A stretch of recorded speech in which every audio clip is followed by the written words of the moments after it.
আসসালামু আলাইকুম। কেমন আছেন বন্ধুরা? এখন চলে আসলাম বেগুন খেতে। এই দেখুন বেগুন ক্ষেত, বেগুন, ভুট্টা, তারপর শশা। শশা খেতে ওরাই করেছে, প্রচুর শশা ধরছে জমিনে। দেখুন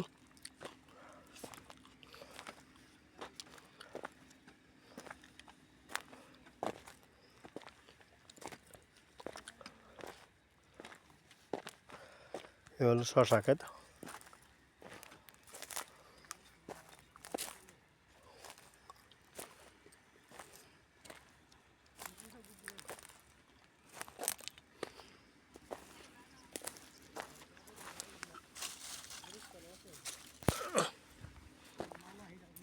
কেউ শশা ফাইরে লাইছ? শশা, হ্যাঁ,